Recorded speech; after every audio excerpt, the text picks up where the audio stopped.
What's going on, YouTube? Welcome to the land of Reckless Logic. Please make sure you guys pop that like button, hit the subscribe button, and please smack the notification bell so do not miss any more posts to me. Let's get straight into this video.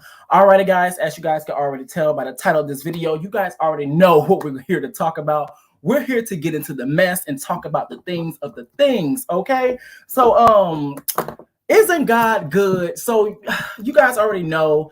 Before I even get started, I want to run my fair use and my explicit content disclaimers just so I can get into the tea. So let's get straight into it, y'all. Let's go. I'm in danger. I'm in danger. I'm in danger. Disclaimer. Copyright disclaimer under Section 107 of the Copyright Act of 1976 allows is made for fair use for purposes such as criticism, always constructive. Comment down below. News reporting, I guess that's what we doing. Teaching, hopefully y'all learn something. Scholarship, we ain't got no money. Education and research so you can get a nasty piece of degree, okay? Fair use is a use permitted by copyright statute that might otherwise be infringing.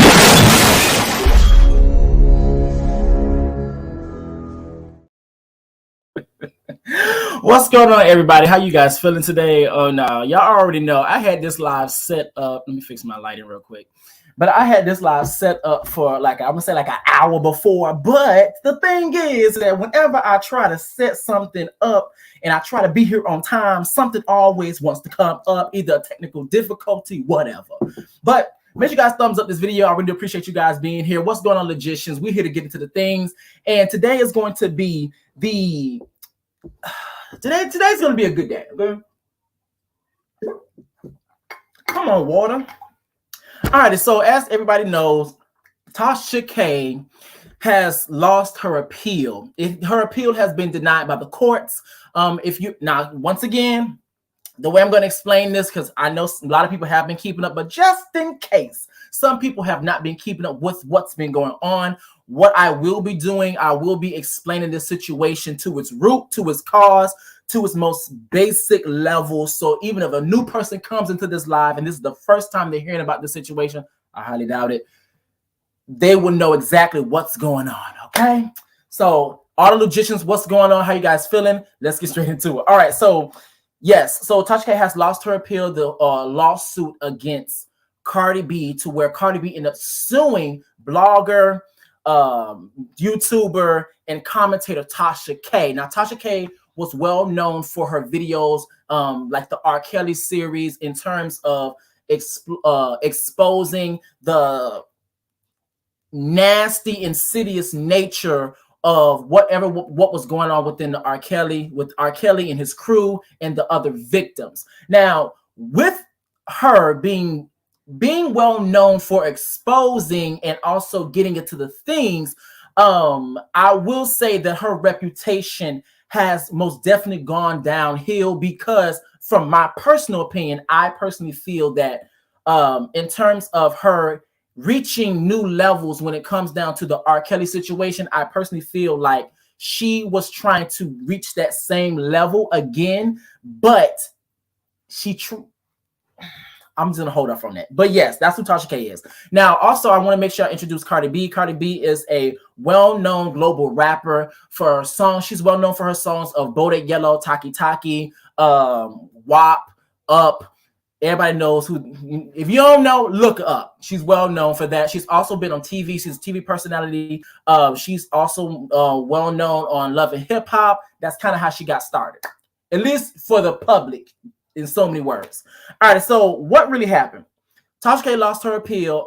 Now, in terms of that, I'm gonna read this article and then I'm gonna get into my commentary. Then we're gonna do what needs to be done. So the article I will be reading today is from All Hip Hop. Now it says here, Tasha K caves in after losing appeal, apologizes to Cardi B. That apology was, girl, I'm just gonna wait. Now it says here, appeals court upheld Cardi B's victory in her defamation lawsuit against vlogger Tasha K, who issued an apology after the decision. Here we go. Now it says here, Tasha K suffered another loss in her legal battle against Cardi B. According to court documents obtained by All Hip Hop, the 11th Circuit of the United States Court of Appeals denied Tasha K's attempt to appeal Cardi B's victory in the defamation lawsuit. Now, Tasha K, whose real name is Tasha K, reacted to the ruling via social media on Tuesday, March 21st. Come on, dates. Now it says here, and I quote, "Dang winos," she wrote. "We lost the appeal against hashtag Cardi B, sad day, but I'm going to be all right. I appreciate all the love and support. Throughout this fight, today we throw in the white flag to Cardi and her team. I apologize, sincere.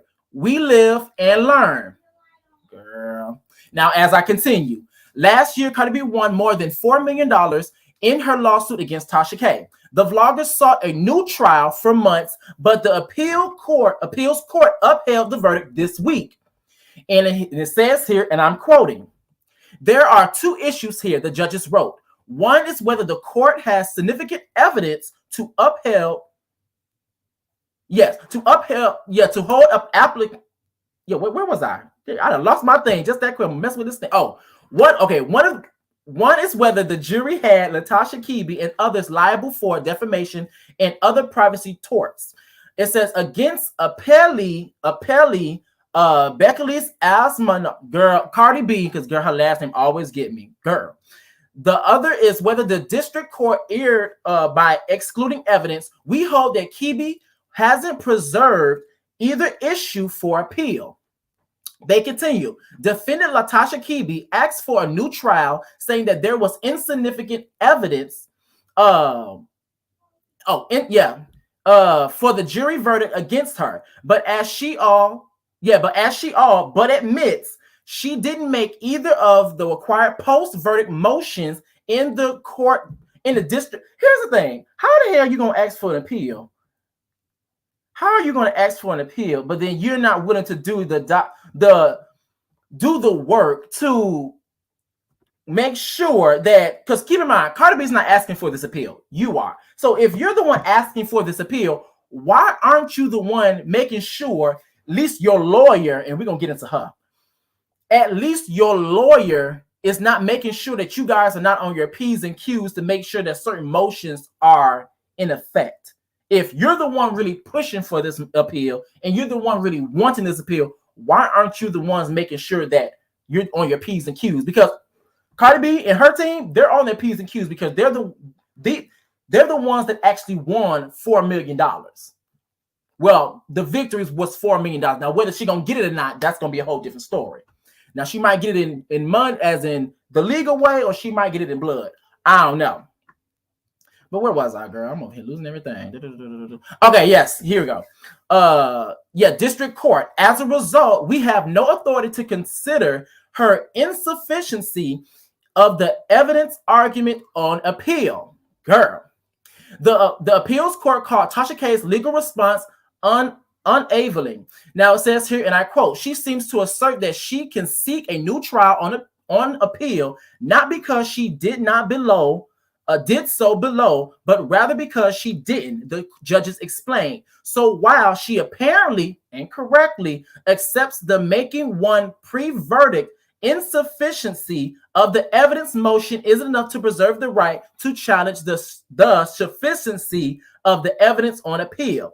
She seems to think that one can preserve that right by making no insufficiency motions at all. That is incorrect. Now, keep in mind, I'm gonna try to break this down to basic knowledge because, girl, even when I was reading this, I was like, what? Because once again, y'all, I don't know anything about the courts. I've only been locked up once, and even then, I wasn't even really locked up. I was literally in a holding cell, and I was in there for like 4 hours, and then I got out. I am not prison fish. That's not my tea. I'm sorry, that's not me. But I was in live? Oh, I was in Pam's live, Pam Esquire's live.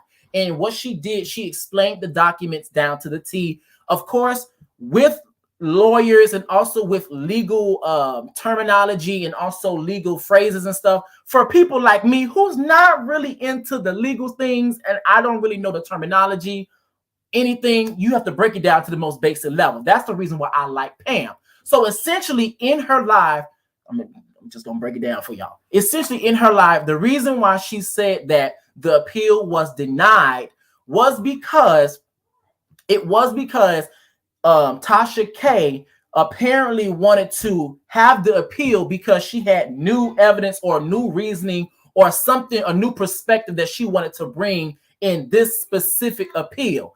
Now, what Pam told us in the live is on like 30 minutes, y'all. And what Pam told us in the live, no, I was like 30, yeah. But what Pam told us in the live was that when you're having a lawsuit or you're having a case or you're in court, you have to present all things. You have to present all of your evidence. You have to present all of your point of views, all of your different tactics. So you cannot go to you cannot have that court case and then try to have an appeal and then bring out something new. And I believe now y'all can watch it for yourself to make sure that I'm not giving you false information. And I'm gonna watch it again after this. But from what she was saying is that you cannot go to the appeal and do that because you're gonna have 9 times you're gonna have a different lawyer from what I was understanding. And if you guys know for a fact, let me know in the comment section or in the chat that when you're not going to have the same lawyers and stuff. A lot of times, a lot of these things are not going to be too much documented in a sense of I think she was saying like in a sense of when it comes down to verbal it was something like that, but you just can't do it. Essentially, if you want to bring something new, you can't do it. It's denied. But I will say, make sure you guys check out that video because she really did break it down to its most basic level. I'm about to watch it again. No shade. But let me see. Where was I? Okay, right. It says here, they added, Kibi gains nothing by pointing out that she never made a pre-verdict insufficiency of the evidence motion. All that matters is that she never sought a new trial before the district court through a post-verdict motion and has thus forfeited right to do so on appeal. Girl, the appeals court has noted Tasha K failed to preserve her arguments. Now it says the judges saw no proof of the supposed errors in the Cardi B case. Okay, that's what it was. In Pam's live, what she also said was this, is that when you want to do an appeal, you're going to have to get the transcripts.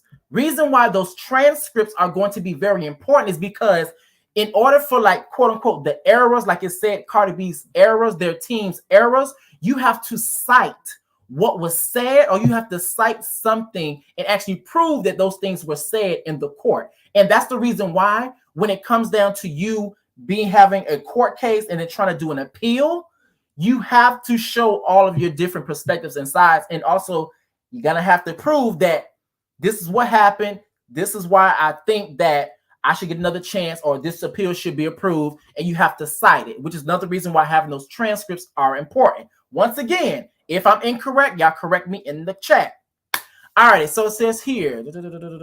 Now it says, where was I? Okay, it says, Kibi didn't adequately brief her challenges to the district court's rulings. The judges wrote, specifically, she never tells us where in the 5,500-page record, Jesus, that record the district court's alleged errors can be found. I'm going to read that again. Specifically, she never tells us where in the 5,500-page record the district court's alleged errors can be found. Remember, that's what Pam was saying. Pam was saying you have to cite it. You have to prove, because from basically what I was understanding, if you're going to have a new judge, the judge, I'm assuming, this is me making an assumption right here. This is me making an assumption for this part right here, based on what she was saying. Because I'm pretty sure if you're when it comes to the appeal, you're probably going to have a new judge. And with that new judge, the new judge is not going to know what happened in the previous case, because there was another judge that took care of the actual case between Cardi B and Tasha K. But with the appeals, that's a whole different judge who knows nothing about the inside and the outside of the case, and essentially you have to prove why you want the appeal to that judge. All right, so and with this being said, she cannot cite it, which is why Pam said you must get those transcripts to cite, aka essentially those errors. Now it says the lapse violates the rule that girl, I'm over here. Get it wrong. Appellants must identify the parts of the record on which they, because Kibi's brief falls well short of what we require. She has abandoned this argument. Girl. Now it says a jury found Tasha K liable for defamation, invasion of privacy, and intentional infliction of emotional distress in January 2022. A few months later, a judge forced the vlogger to delete all of her defamatory posts about Cardi B. Now, girl, I don't know if you guys can tell. I really struggled to get through that. My mouth is dry, okay? Oh, girl. Okay, so let me just get this out the way. Let me put this right back over here. So that's basically what I was getting. So I'm gonna sum up what I got from it. Y'all let me know we here, okay? Y'all let me know we here, because right now we some logicians, okay? So basically what I got from it, Cardi B had the case, sued her for defamation for all the terrible stuff that. Let me fix this lighting, girl. I'm over here. I'm bright and shine bright like a diamond. Yeah, so Cardi B had the case, sued her for defamation, but Tasha K ended up losing. Tasha K wants an appeal, but there were certain motions and stuff that Tasha K and her side of the team did not complete. They were not able to cite errors inside of a 5,500 page record from the district courts to prove to the judge of why this appeal should go through. That's basically what I got from it. Okay? Are we here? We here? Yes, no, maybe so. Let's see what you guys are saying in the comment section. Let's see. Let me see what you guys are saying before I move on. She needs to sign up for a payment plan and keep it moving, period. Now it says here, anyone fighting for an appeal has to present their reasons and why they want the case's judgment overturned and retrial, no matter if it's a new judge or not. But most of the time, it'll be a new judge. Okay, got you. This logicians, come on, brain power. Let's go. I actually live for this. Because to be completely honest, that's what I was getting when it came down to when Pam was explaining it in her live. Because I'm like, okay, if it's the same judge, then I'm pretty sure then they probably wouldn't have to prove it so much because the judge was there and he heard everything, or she heard everything, she knows what's going on. But since you did say that in terms of them proving it, they have to do that no matter what. So I guess that's his protocol. And since her, aka Tasha, and her team failed to do so, even though they wanted this appeal so bad, look at God, praise him, and her. In terms of you're the one that wanted the appeal, but yet your team is not the one on their P's and Q's, that seems to be a very much common theme in terms of Tasha's legal team, because last time I checked, and correct me if I'm wrong, I could be wrong, wasn't it Tasha's lawyer or Tasha's friend, something along them lines, y'all correct me, that is the reason why Larry Reid had to pay a big giant fee? That seems to be a very common theme in terms of Tasha K. But anyway, hey, what's going on, IG? How you doing? But let me continue. So let's just break this situation down to its most basic level. Now, this is what I'm gonna do right here. Let's talk about how the situation between Tasha K and Cardi B even got started. So essentially, now Tasha K ended up having an interview, as we all know, and that's the reason why I set my statements up beforehand about Tasha K in terms of R. Kelly and the series that she did with R. Kelly. Tasha K had the series going on with R. Kelly where she exposed R. Kelly for, well, not really exposed because everybody knew, but she exposed R. Kelly for all of the things that he has done to all of those victims. Now, whether or not people want to believe it or not, but one thing we cannot deny is that when Tasha K was doing the series, it completely wasn't hit. I'm gonna say, if not every single video, a lot of those videos are in the millions in terms of views. So it was a hit.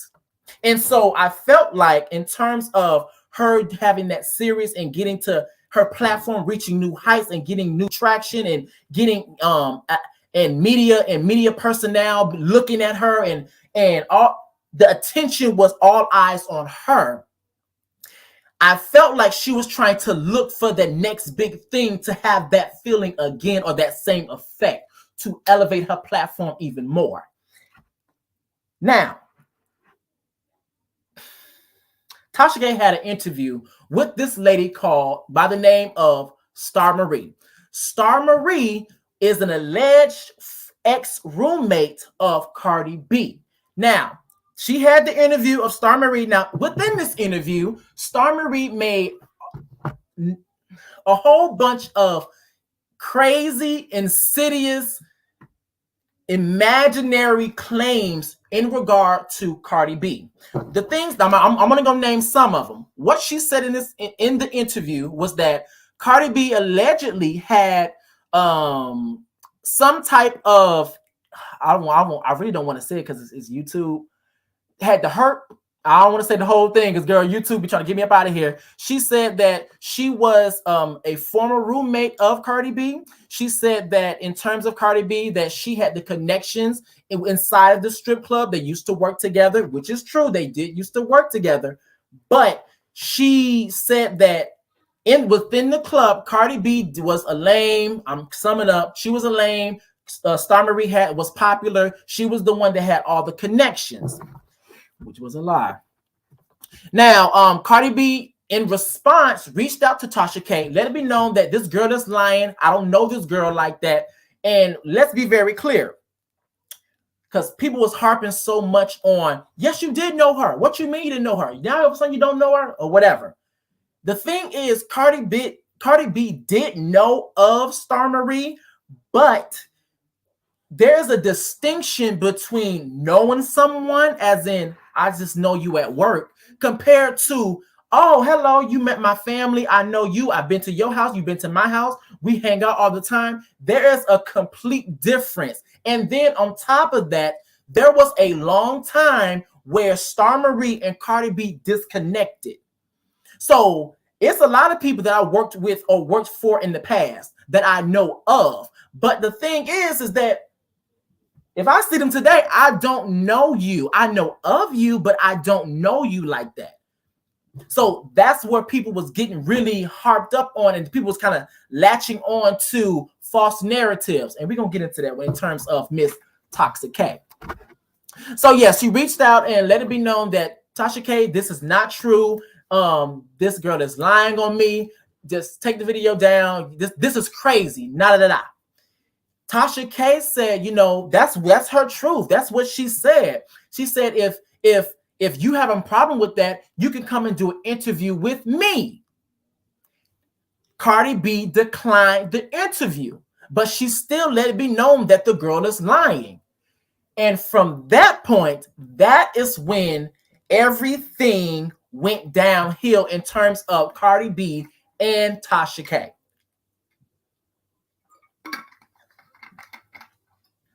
That's when everything went downhill. Because after that, DMs and stuff were exchanged or whatever. They would have a conversation. Then all of a sudden, Tasha K went live and started to drag Cardi B for filth on her IG live. I seen the live for myself. She drugged Cardi B for filth. And that is how we are in the current predicament that we're in. And after that point, that's when the obsessive videos in terms of Cardi B on Tasha K's platform started to really amplify. Because at this point, not only was the Star Marie interview was such an attraction for viewers and bringing that same, I'm gonna say, bring attraction to her channel, but also talking about Cardi B also brought traction as well, and also her beefing with Cardi B. So at this point, she started to do videos. Now, I understand us as content creators, us as commentators specifically, we're gonna talk about celebs, we're gonna talk about YouTubers, we're gonna talk about people, because we're gonna give our opinion and commentary on it. It's normal. But there was a distinction, and you can tell that it was very much a X on Cardi B's back, because after that point, that is when you'll probably see like a Cardi B video, a Cardi B video, a Cardi B video. Then you'll probably see like an R. Kelly video, and then you'll see a Cardi B video, and then you'll probably see like a Black China video. Then you see Cardi B, and then you'll probably see like a Tokyo Tony, and then you'll see Cardi B. At that point, you can tell that there was an X on Cardi B's back in terms of the content being produced, and not only that. Within the videos, that is when Tasha K started to add lies and slander to Cardi B's name. Now, keep in mind as well, in terms of Cardi B and the Star Marie, this is when, girl, I got stuff over here going off, but this is when Lovely T and Tasha K started to go back and forth. But we're going to get into that. Just give it 2.5 seconds. So, yes. So, now what I'm going to do right now, I'm going to play the video of what Cardi B actually had to say about her actually winning the appeal, and also about how she felt about the lies actually being spread from Tasha K's platform, either through the false story that Star Marie gave, or the actual lies that Tasha K gave herself. But I'm going to play that video. Y'all do me a favor. Y'all make sure you guys thumbs up this video, because it really does help out with YouTube's algorithm. Please, please, please. If you don't do anything else, make sure you thumbs up this video, okay? All right, so this is it right here. Thought that you were trying to come for all of our bags. No, that's not true. I was really being harassed, and a lot of insane lies were put out about me, like about my family, about my friends. Like, it wasn't only me that was getting harassed, it was everybody around me. Like, I feel like this person's goal was for me to kill myself or to end myself, because like the type of thing that they was doing, I feel like that is the goal. And some people say that hurt people, but it's like sometimes hurt people gotta go to therapy or gotta find God, because it was just intense. Like, it was herpes. It was saying herpes, that insane lie about my dad. Some lie that my mom, their cousin, their husband cousin, some shit like that. Saying that one of my friends was doing crack in front of a supermarket. Like, that's. But I think people thought that you were trying to. Baby, so y'all hear all the lies that was spread, and you know what makes it worse is because, for one, as we all know, it's very intentional. Everything that this woman does is very much intentional, but not only that, it's the fact that she knew that the Star Marie video brought a lot of traction, and also with a lot of traction, you're going to bring in a lot of the Cardi B haters, the people that just are there for the story, and also people that are very much gullible or anything of the sort. But in terms of her spreading those narratives in terms of Cardi B, she knew that people were going to run with those things. She knew that people were going to harass Cardi B of those allegations, of those accusations and stuff. So she knew what she was doing by putting out false narratives as a way to be subliminal or be very subtle about attacking this woman. Because, be quite honest, she never put her hands on her. She never hit Cardi B, but however, she knew how to attack her through the media. But let's continue. Saying that you have HIV, saying that I told the girl that Offset got pregnant to get an abortion. Like, those type of things will ruin your career. And I always say to people, once it's put on the internet, people believe it. Like, yes, people do not fact check anything about anything. Like, you know, like saying that I put a beer bottle inside my pee, like, it was just like the lies were getting. Heard the word. Yes, it was just getting so intense and so ridiculous, and people kept talking about it and making fun of me about it. Like, it was just. And then you won. So now that you win, what does the win feel like? Do you feel vindicated? Do you feel now that it's you deaded it? Do you feel vindicated? I wouldn't say vindicated. I just feel free. Like, I feel free. Mm-hmm. Like, I feel like happy. Like, even when I won and everything, I was just crying because I feel like saying that you have HIV. So here's the thing. This lady is foul. Okay, so I'm gonna be honest. Now Tasha, girl, this girl.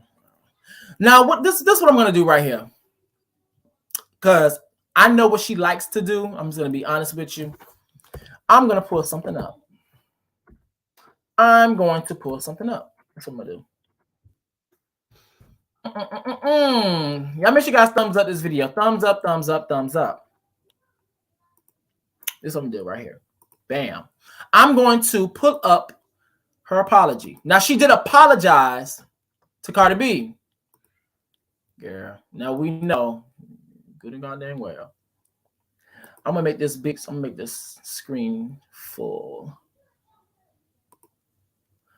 Bam. Now she apologized to Cardi B. Now this is what she had to say. Now this is from her page. Well, not really her page, but her fan page or whatever. Now it says here, dang winos, I already read this down to you guys. This is the apology that she gave. We lost the appeal against hashtag Cardi B sad day, but I'm going to be all right. Now this is what I read in the article. Now I'm going to reread it just to make sure that you guys see what I see. I appreciate all the love and support throughout this fight. Today we throw in the white flag. What happened will never happen again. To Cardi, her team, I apologize sincere. We live and we learn. We see y'all Wednesday on YouTube and TashaKLive.com. Now here's the thing. Yes, you may be telling the truth. This will never happen again to Cardi B, but that does not mean that this still won't happen again to somebody else, because we also see your pattern in the way that you handle people and the way that you operate on these YouTube, on and off these YouTube spaces. But we're going to get into that. We're going to get into that. This lady here is manipulative. Even when she started to get into close proximity to Conscious. As we all know, if you don't know, I'm about to let you know. I was never here for it. Even when Conscious was even keeping it as a high and by, I was never here for it.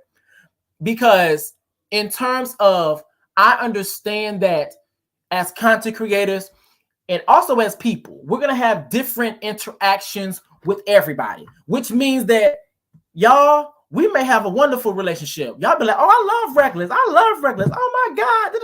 But then I'm pretty sure that somewhere else on a different sector of YouTube, there's someone that cannot stand me.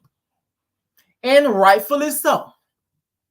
But in terms of him giving her a chance, I can understand that from that perspective. But what I will say is this: the reason why I was not willing to give her that benefit of the doubt is because I was more aware of the way that she operates on and off the camera. And I also paid attention to how every single time she had got into it with the person, every single time she got into it with a Lovely T. And by the way, all these different situations I'm going to talk about at the very end. Every single time she got into it with Cardi B, every single time she got into it with Lovely T, every single time she got into it with Malibu Dollface, every single time she got into it with Storm Monroe, every single time she got into it with Von Ray, every single time she got into it with Larry, every single time she got into it with CTV. And now we can add another one. Every single time she got into it with Tony. She literally has done the exact same thing of she likes to play dirty. She likes to go behind the scenes. She likes to blackmail. She likes to use sensitive information that you have shared with her because you guys probably were close, or you guys were somewhat building a relationship to become friends or extremely close friends. She's done it every single time. And people are not saying the same thing about you for 45,000 years. And I know I'm exaggerating, but people aren't saying the same thing about you for 40,000 years for it to not hold any truth at all. But let's talk about it. She's manipulative. That's one reason I did not want her. I'm like, girl, no. I'm going to give her a chance. I said, okay, girl, but still fuck her. And that's the conversation that I was really having with Conscious behind the scenes. Fuck her. And the reason why I say that she's manipulative is one, even when we talk about the Cardi B apology, for one, it's not sincere. It's not sincere. The Cardi B apology, in my personal opinion, is not genuine. It's not sincere. It's not like she learned her lesson. It's the reason why I say that is because she's saying, Cardi B, I apologize. I'm throwing in the white flag. And, you know, essentially it would never happen again. But what she didn't mention or say in that apology was when Cardi B was actually going to receive her coins. When Cardi B was going to receive her money. In the words of Rihanna, bitch better have my money. Because you were given several opportunities to wave in the white flag before the situation even got this bad. But you're narcissistic, evil, insidious, and you were willing to go this far just to prove a point, when all you had to do was just delete the video.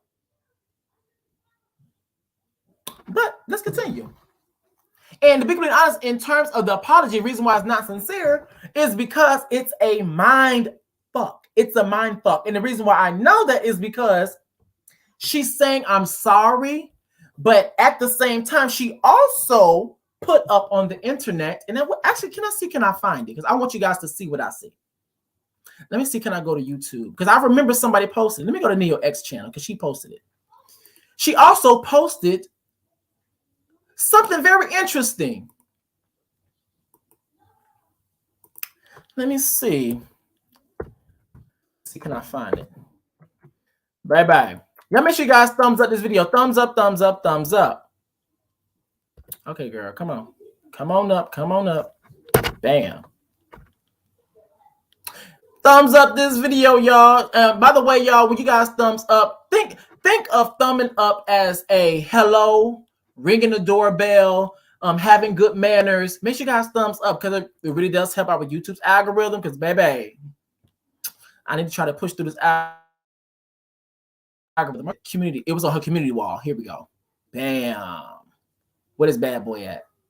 Where are you at? Bam, right here. This is what I got. Let me share my screen. This is what she posted. Now, this is by the courtesy of NeoX. Hey, NeoX. This is NeoX's platform. Now, this is what Tasha K posted. I will let y'all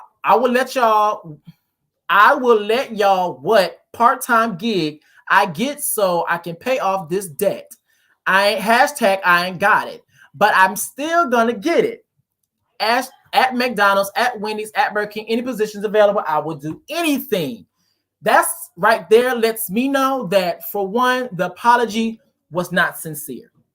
Because you don't go and create lies on people, slander somebody, and then when they've tried on multiple occasions to reason with you, to just, come to a common ground, you don't go and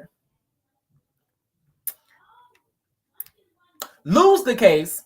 But after you lose the case, you're obligated to pay $4 million. But then you go for an appeal. But then not only that, you get denied for your appeal. Then you issue an apology. But then not only that, you're trolling online about, quote unquote, not having this person's money.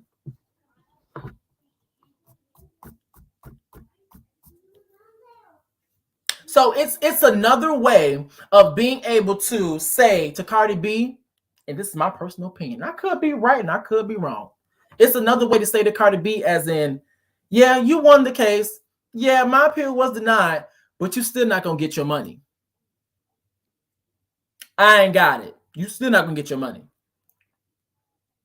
It's another way to be able to continue to toy with Cardi B.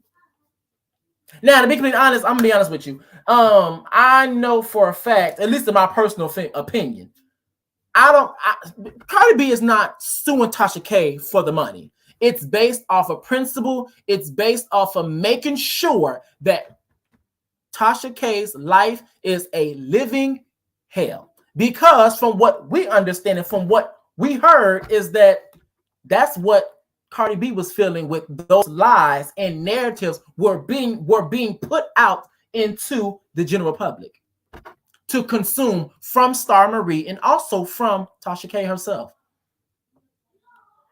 Saying that one of her friends or relatives were doing drugs, something that you couldn't prove, going with the narrative of her actually having a certain STD, STI. And what was the straw that really broke the camel's back was when Cardi B was literally having an innocent picture with her daughter, Culture, and was kissing Culture like all mothers do. Like what most mothers do, all parents do. Show affection to their children. Well, at least what they're supposed to do, because girls, some parents are here. Show affection to their child. And you literally have people in the comment section, why are you kissing that baby like that? You can put that baby's health in danger, and going crazy. And so that right there is what really got Cardi B to make sure she put her foot deep off in Miss Kibi's ass. She's manipulative. And what's also disgusting as well is the fact that, I'm gonna say it like this. I remember I did the live about what's his name? I forgot his name. Oh, the live about Tamar Braxton and Candy, about them going back and forth. And I remember when I was referring to Andy Cohen, because I told her, I said, well, the thing with Andy Cohen is that, you know, he messy. And so the thing is that when you have a platform and you messy and you cultivate a messy platform, it's only right if your audience, your viewers, your supporters are gonna naturally be messy as well too, or have a little bit of messiness in them. It's only right. And so with that, I'm going to say this. So with Tasha K being based on bullshit, and with Tasha K pushing narratives, pushing lies, not invested in the truth, but invested in narratives, invested in slander, invested in lies,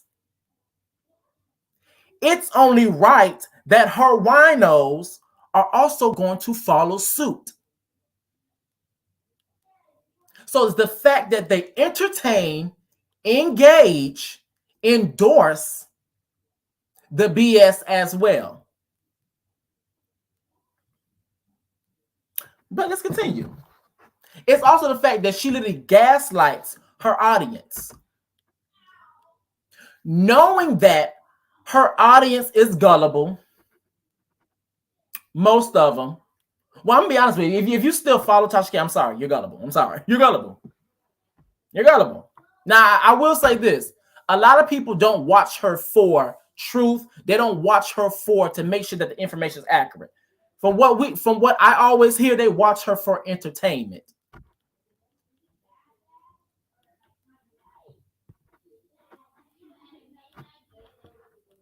Y'all make sure y'all check this comment out. They watch her for entertainment. But it's the fact that she literally gaslights her audience to do the insidious-ish that they do. Going into people's comments. And the thing about being an influencer and a content creator is that you know what to do when you want to get your audience to do something. You know what to do. When you put those lies and slander, and then on top of that, you knew the audience that you were bringing in. Because also, while Cardi B and Tasha K were going back and forth, all of a sudden, she was getting extremely, when I say she, Tasha K, was getting extremely cool and comfortable with who? Nicki Minaj, the arch nemesis of Cardi B. Like, you knew the audience that you were bringing in. You knew who you were aligning yourselves with. Y'all give me 2.5 seconds. 2.5 seconds. Y'all make sure y'all thumbs up this video. I will be right back. Let me do this real quick.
Okay, I'm back. Go ahead and go. Give me some more water. My mouth is dry. But yeah. Let me see. Okay, so let me see. Let me do this real quick. There we go. Had to fix some things. Okay. But yes, it's the fact that she gaslights her audience because the simple fact that she knows that the audience that she's bringing in, you have Cardi B, the people that dislike Cardi B. You already know people, you're bringing in people that like the messiness. You already know you're bringing in people who's not invested in the truth. You already know you're also bringing in women specifically. Majority of your, I'm going to say it's safe to say majority of your audience are going to be black women. Because you have this trope, this alleged trope of the black woman, but at the same time, you've also disrespected other black women as well. But we're going to get into that in 2.5 seconds.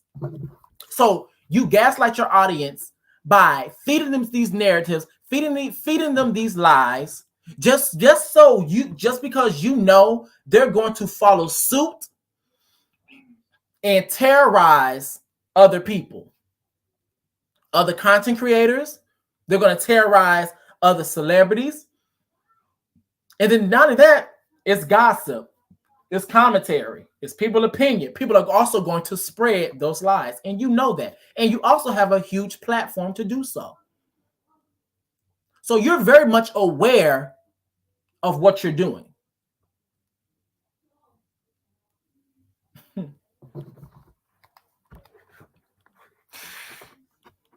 It's the fact as well as that she also likes to twist narratives.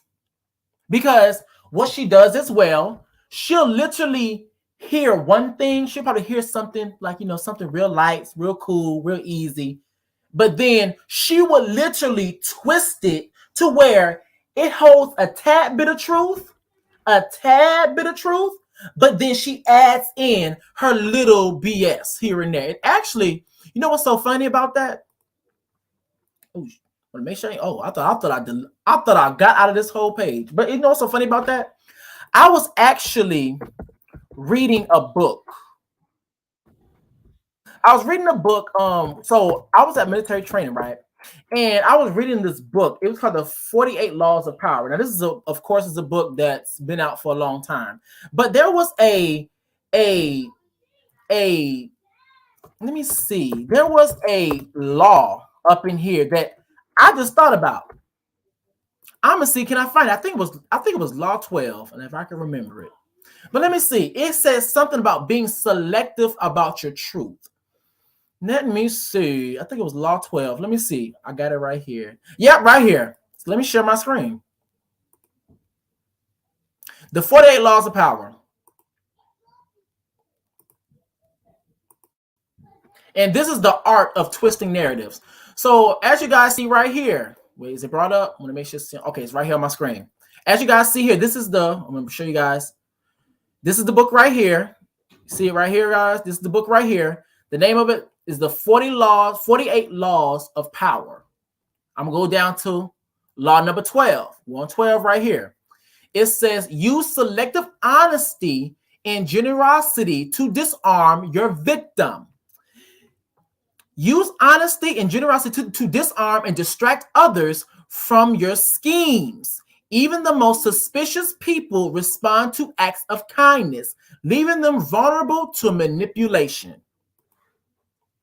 So I think this law number 12 is literally what she uses. Really, it's a lot of things up here that she used, but law number 12 is really what just popped in my head. Literally, when I was talking about her twisting narratives, because literally that STD STI, because I'm not gonna say the name because girl, YouTube STD STI, she didn't get that from, like, she just didn't make that up. She actually got that from Star Marie, and she ran with it. And she twisted the narratives. Then all of a sudden, as her and Cardi B's going back and forth, you find a picture of Cardi B looking like she has something on her lip. Even though you already admitted in your live that you already knew Star Marie was lying. You knew she was lying.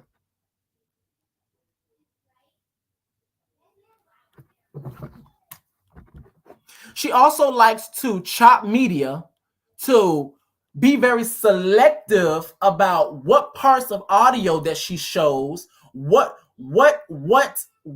part of evidence that she likes to present to the general public so they can make their own decisions, like the same things that she did with the whole Levante series.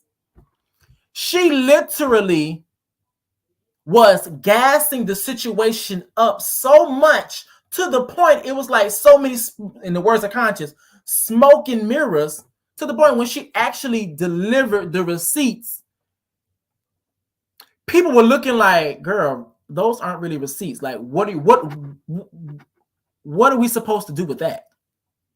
But what she was hoping to do was to continue to hype up, persuade, influence the minds of the general public about the narratives that were surrounding Larry Reed and Levante, to the point to when they saw her receipts, people would just go with the flow of what she was trying to put down.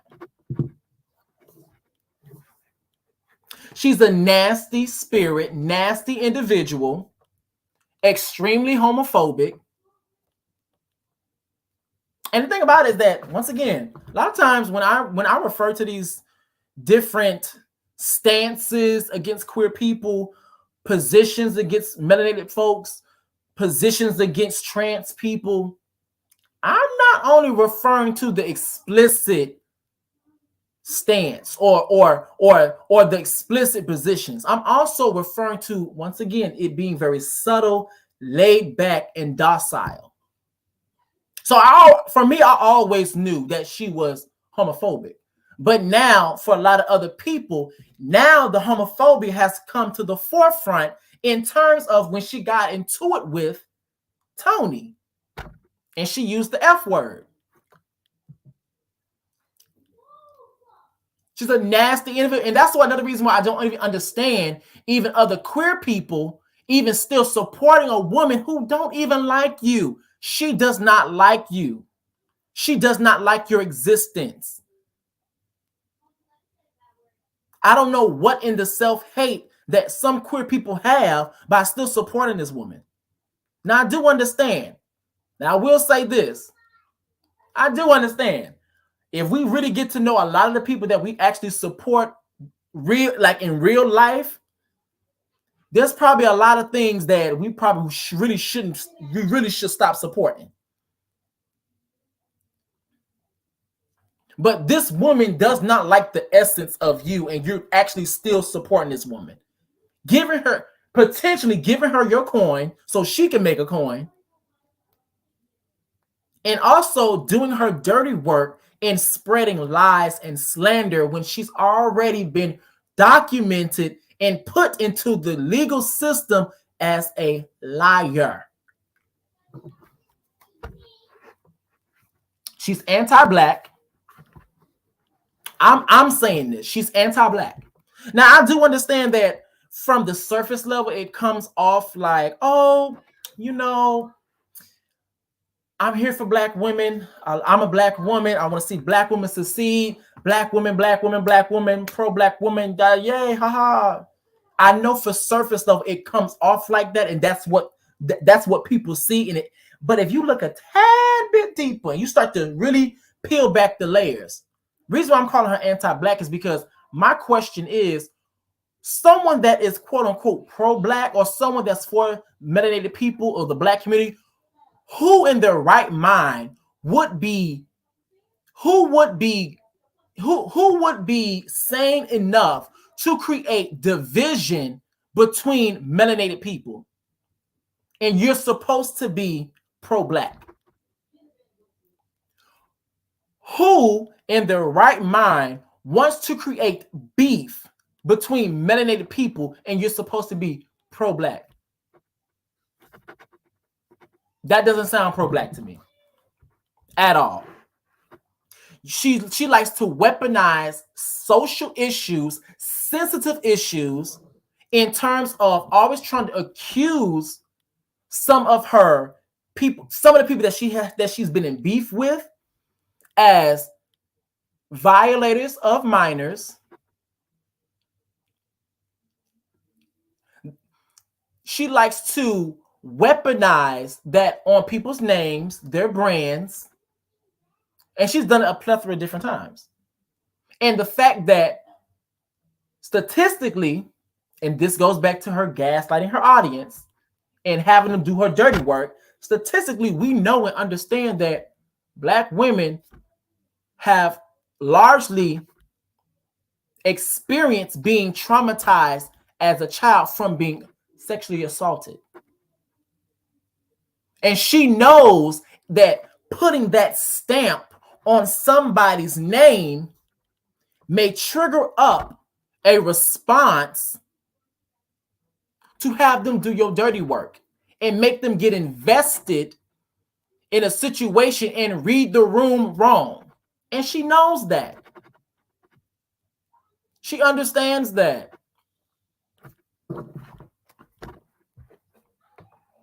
She also likes to blackmail. From what we've seen in when it came down to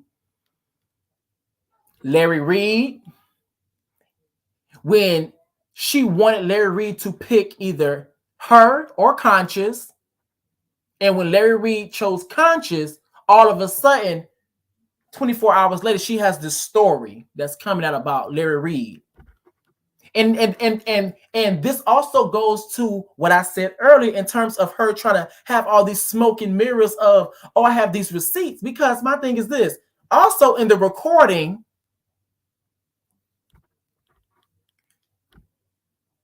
she literally told Larry Reid, I have this story coming out, and with this story, I'm going to need you to cooperate.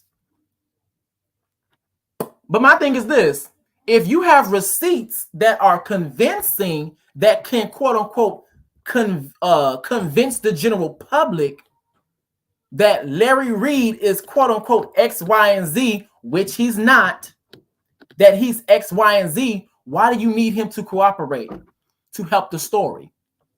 Just drop the story. If you have ammo, then let it rip. She's manipulative and she's nasty.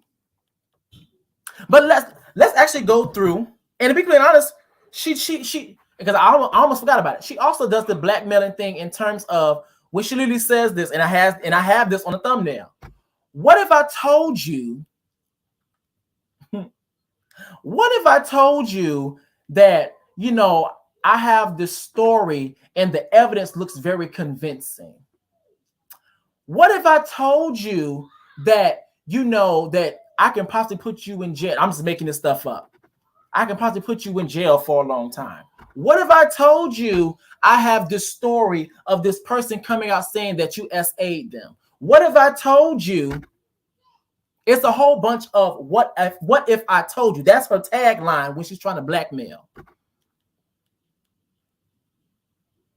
And you know what's so sad about her, and the reason why she's not to be trusted is because she's so untrustworthy. It's to the point to where when people call her or have to have conversations with her, it's very much recommended that you're going to have to record that conversation. Because what happens is that behind the scenes, she's one way, but then when she gets in front of the camera, she acts a whole different way, a completely different way. She likes to manipulate the masses, well, for those who believe it, and feed different narratives. And be completely honest, at this point, if you actually believe anything that she has said, especially at this point, you're just as dumb as she is. No shade. And I'm gonna say this: you're dumber. Because to be completely honest, she showed us who the hell she showed us who she is. She let it be known that she's a liar. It's documented. She let it be known that she's not gonna come with the truth. It's there.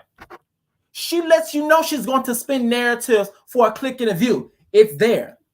She let it be known that she's going to go to all lengths to prove a point. It's documented. Now, at this point, now keep in mind, it didn't work out in her favor.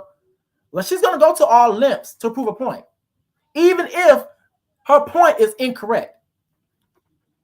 And the fact that if some people believe or expect anything different, you're dumber than what the hell she is. But let me see before I proceed, because now we're going to get into her pattern. We're going to get into her pattern. The people that currently watch her are just like her. I agree. That's what got her behind in trouble. I agree. And she weaponized alleged essay in sexual orientation. That's exactly. And that's the thing. She weaponizes, because I'm glad you said the whole thing about sexual orientations too. Because she knows, and that's the thing too. She's not a dummy. As much as she's very insidious, she's not dumb. She's not dumb. And the reason I know she's not dumb is because of the simple fact of, once again, I say this all the time. And I'm glad I even had this experience. I say this all the time. I worked in marketing. I worked in sales. So a lot of times, every single day, we would literally have to go door to door and talk to customers. We're really homeowners and talked about, we have this product, all the different things. And literally every single day, you literally have to work on your tonality. You literally have to work on your body language. You literally have to work on your the psychological aspect and the sociology and stuff. Knowing how to operate with people, knowing how to mirror people. Honestly, knowing how, if you understand those two aspects, you're a very powerful individual. And what they say all the time, even the devil know the Bible. Knowledge is power, but also what you do with that knowledge can determine whether it's for good or for bad, and also determines whether you're good or bad. Because, like I said all the time, I worked in marketing. This is not my first rodeo. And when I seen her do a video, and she had this, and I say this all the time, and she had on white, she had her camera, and then she had her light, and she was using buzzwords as in sympathy and payola, aka to trigger up the Nicki Minaj followers, because her and Nicki was going back and forth heavily, and saying sympathy and payola. Then you're wearing white, which is a subconscious way of saying, it sends a subconscious reaction of purity. Wearing white. Then in certain parts of you speaking, you're using a soft tone, so it comes off more sincere.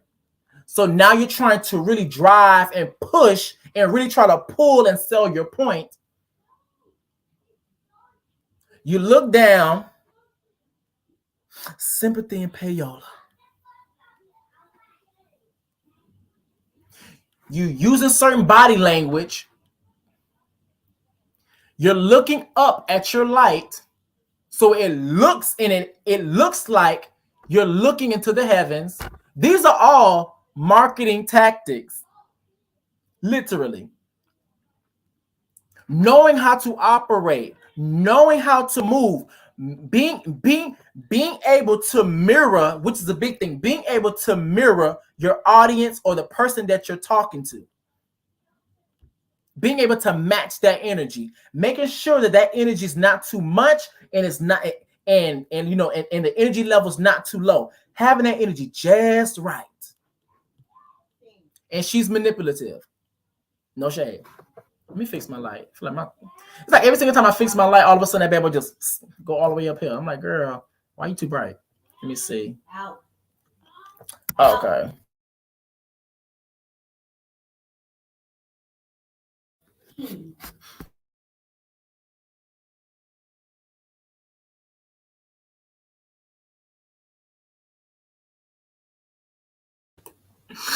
All right. So yeah. Now let's actually go through her pattern. She has a pattern at this point. She's got into it with Cardi B. Now we seen what happened with Cardi B. She literally had an interview with Star Marie. Star Marie said a whole bunch of lies. Cardi B reached out. When she reached out, Tasha K wanted the interview. Cardi B declined, said no. And when she said no, all of a sudden, Tasha K snapped. Then Tasha K started to come up with lies, also started to spin narratives, also started to go after Cardi B. You see how that ended up. Got a lawsuit, got the appeal denied. Now she owes Cardi B $4 million. Let's also talk about Lovely T, because even with that Cardi B situation, because I followed that Lovely T, Tasha K, Cardi B situation. Because around that time, that's when I first came across Tasha K. I'm gonna say like some months. I'm gonna say like a couple months before the whole Cardi B situation, Lovely T situation, skyrocketed. And I saw her and I saw some of her content, and something about her didn't connect with me personally.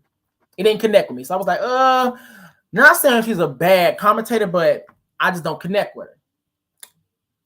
Honestly. Hold up. I was like, don't connect with me. Cool, I moved on. And now that I look back, I understand why she didn't connect with me. The lady is evil. She's very insidious. But with that whole Cardi B situation, you have Tasha K over here running on narratives and lies. And then you also have on the flip side, Lovely T looking for the actual truth. Whether that's Tasha being correct or whether it's Tasha being incorrect. Lovely T was just looking for the truth. So now you have where Tasha K and also Lovely T, they were cool. They were cool. But then when the Cardi B Star Marie situation happened, that's when I would say there was more of a tad bit of a divide. Because as Tasha K was giving out her commentary, Lovely T was as well. And so when Tasha K released that video of Star Marie and her interview and all the disgusting things that she said, the following day, Lovely T, I'm going to say the following day. I could be wrong, but I know after that interview, Lovely T released her video where she literally debunked every single thing Star Marie said in that interview. And then shortly after that, that's when Tasha K released another video. And in that video, she literally said this, and I quote, "I knew it was a lie." Well, I knew that it was a lie, but I did it to trend the internet. That was Tasha K's response. And she laughed. And we did it. We trend the internet. And so as time went on, all of a sudden you started to see a divide between Tasha K and Lovely T. And to be completely honest, I never trusted Tasha K. Reason being, I'm not going to say Lovely T is perfect. Not saying that she doesn't have her flaws. But what I am going to say is this. If I had to choose between the two, I would more likely believe Lovely T than Tasha K. Reason being is because if you're willing to push out narratives on stories, who's to say those same politics do not bleed out to other aspects in your life? Who's to say? Let me get rid of this page real quick. So they end up getting into it on, I want to say, the Lion of Judah. I believe it's the Lion of Judah panel. That was like a big giant thing where Tasha K got into it with Lovely T, because Tasha K does this thing where she'll throw her dig, she'll throw her shade, but then she'll act like she didn't do it. And so when Lovely T actually caught up with her on the panel, they got into it really bad. And then Malibu Doll's face, who I love so dearly, his name was brought up. And so when his name was brought up, he was called to the panel as well. And they started to go back and forth. And being honest, in the situation, Malibu Dollface, while they were going back and forth, and this is when I knew for a fact that she is not to be trusted, and also she's very intentional about gaslighting people, aka her audience. When Malibu Dollface called her a bitch, that's literally what he said. Motherfucking bitch. She literally twisted it and literally said that Malibu Dollface called her a black bitch. That's not what he said. And this is what I mean when I say that she's intentional about spewing out narratives or weaponizing social issues, because she knows that colorism exists. She knows that there seems to be a tad bit of tension there. Now, I will say this. There's more of a friendship between the female community and also queer people, but also there's also tension there as well. And she knew saying that would bring up the audience, the viewers, who's going to fall into that trap and then talk about the misogyny that gay men have, which is true. But in that exact situation, that was not the case.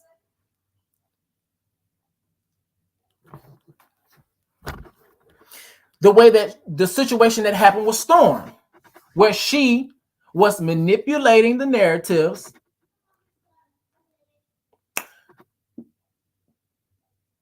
coming after his sexual orientation, accused him of SAing minors, like she always does. Same thing she did with Vaughn, where she likes to gaslight, act like she didn't say certain things, but then when you respond, all of a sudden it looks like you're acting out. A professional gaslighter did the exact same thing to Von Ray. And Sledgehammer, aka her Robin, should be ashamed of herself for accusing Vaughn of sexual assault, especially if he did not do it. But just because you were willing to destroy this man, you were willing to go to the far end of the spectrum to do so.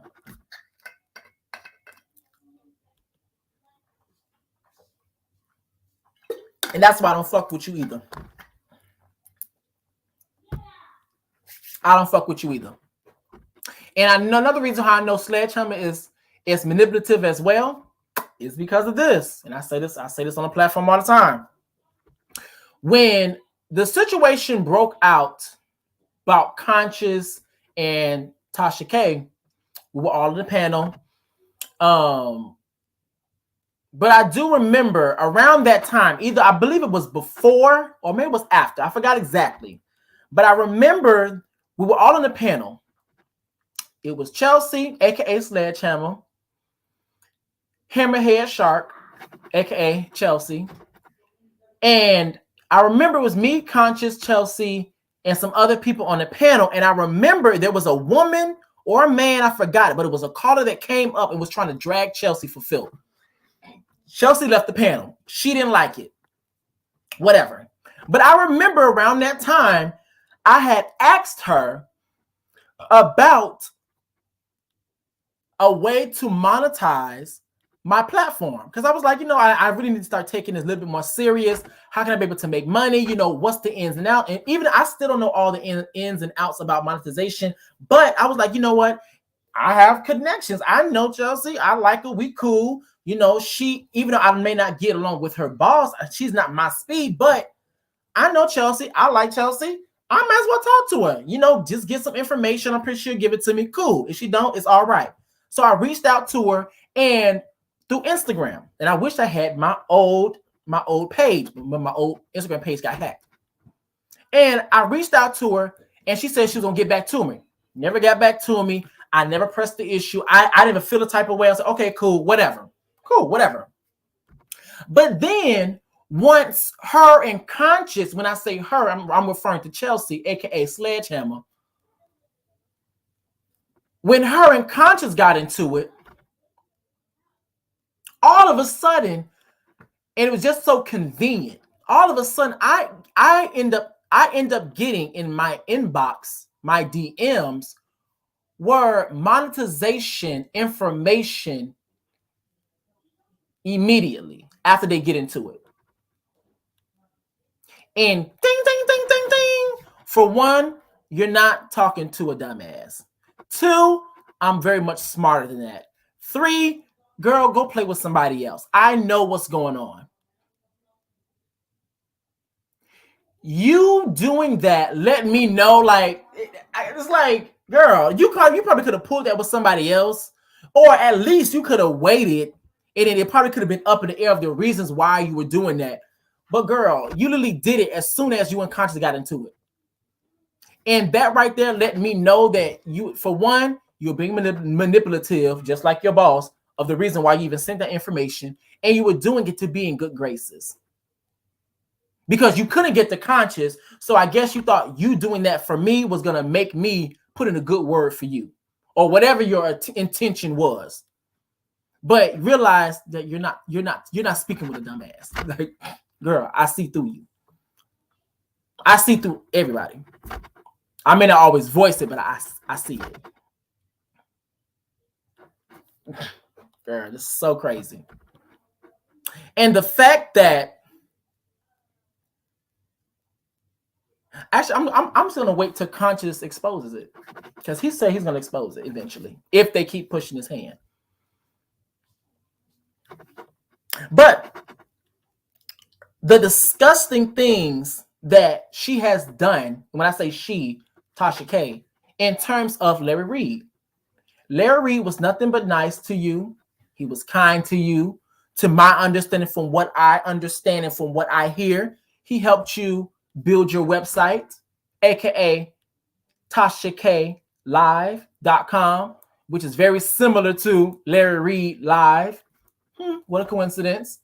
Helped you build your website, was very nice to you, very respectful to you, had your back in situations in terms of he didn't throw you up under the bus. You were his quote-unquote protege, in a sense, because to be completely honest, you were going to him for help, from what I understand. And then you turn around, have conversations with him about Levantre, which were text messages that we already seen, is already been exposed, of you being aware of those allegations, you knowing about those allegations, you telling Larry that he needs to sue Levantre about the lies that he's spewing out, and the only thing that you have is your name, and you need to protect it at all costs. But then yet, as soon as Larry Reed says no to you in terms of it's either going to be CTV or you, and he chose Conscious, and also, to my understanding as well, him declining to invest in a business that you wanted, or a gig that you wanted to do, that's 2 no's. You do a complete 360, well, really it's a 180, and you give him your ass to kiss. And what you do, you literally have an interview with Levantre, an interview with the mother, to do what you always do: spill out lies, slander, manipulate media, aka receipts, tell half truths,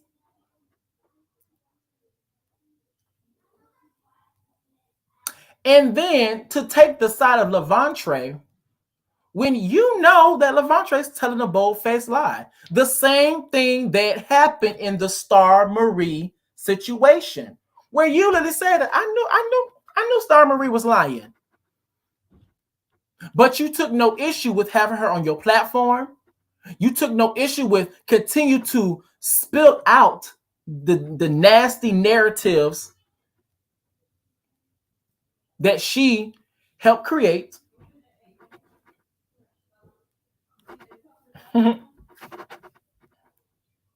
You attack this man's sexual orientation because you're weaponizing narratives, ideas that people already had about Larry, because Larry is not this extremely masculine person. So people do question his masculinity and his sexual orientation. And you knew that. That's the reason why you attacked it. And you feed into those narratives because you already know the audience that you have, and also know the audience that you're going to cultivate in the space that you're going to cultivate.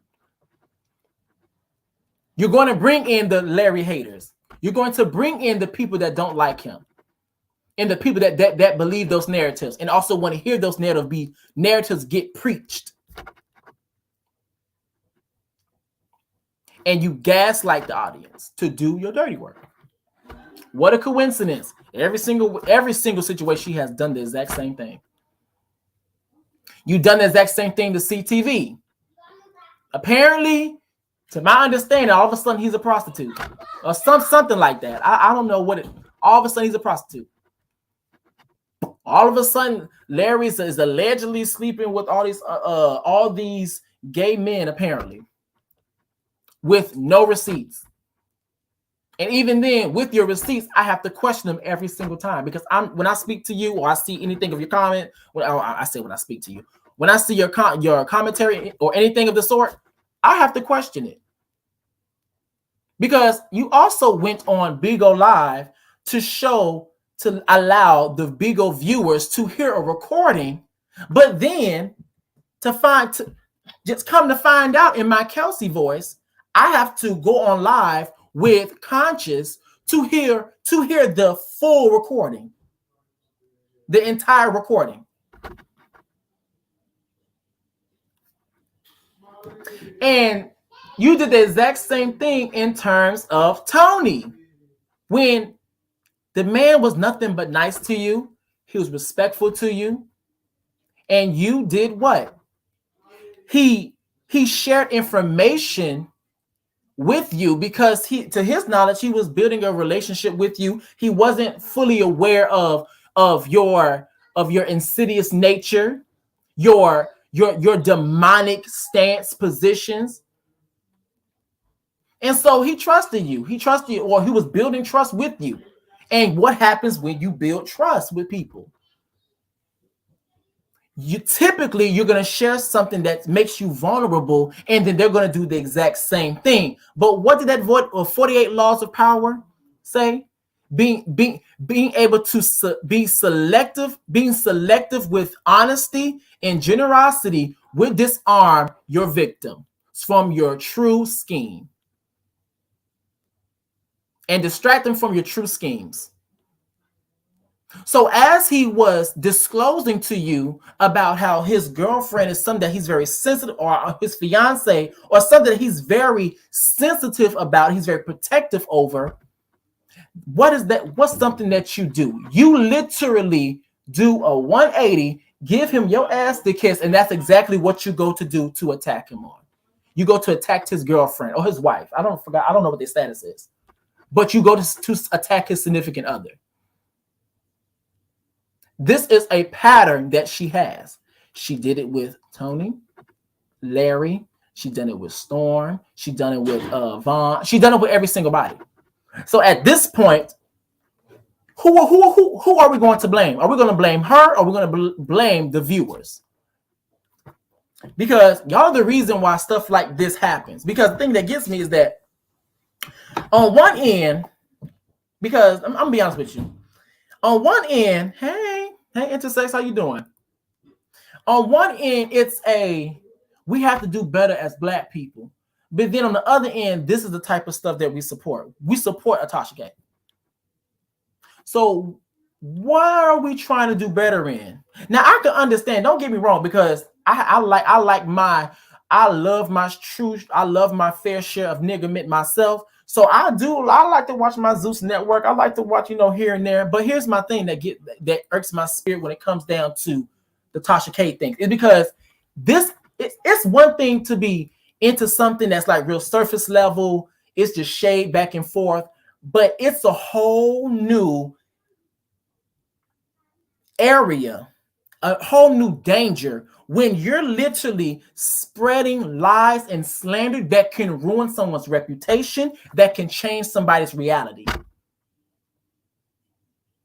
That's the problem. And to be completely honest, in terms of her being able to, girl, fuck Tasha K. That's how I feel about it. I'm just gonna end this live. This lady is evil. She's evil. I've seen her insidious nature from the start. She's not to be trusted, not ever. I don't give a damn if she goes back. She goes talk to a couple of monks. She goes talk to go talk to Jesus, Yahshua herself, and come back from the heavens.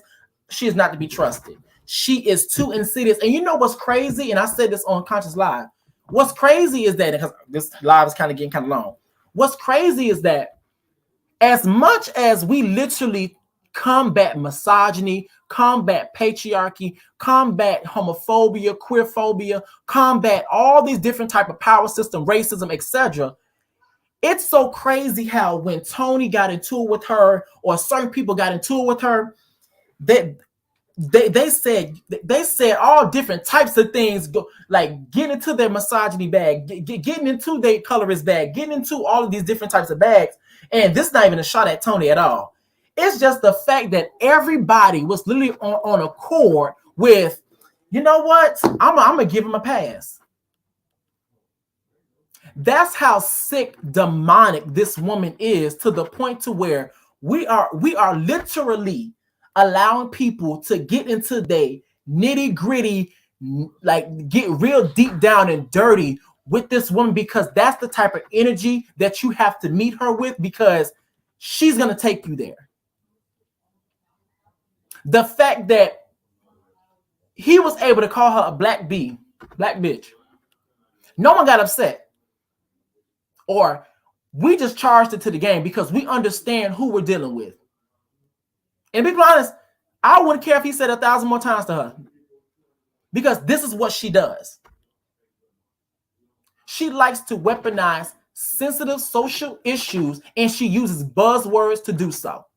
And she likes to attack people's sensitive vulnerabilities.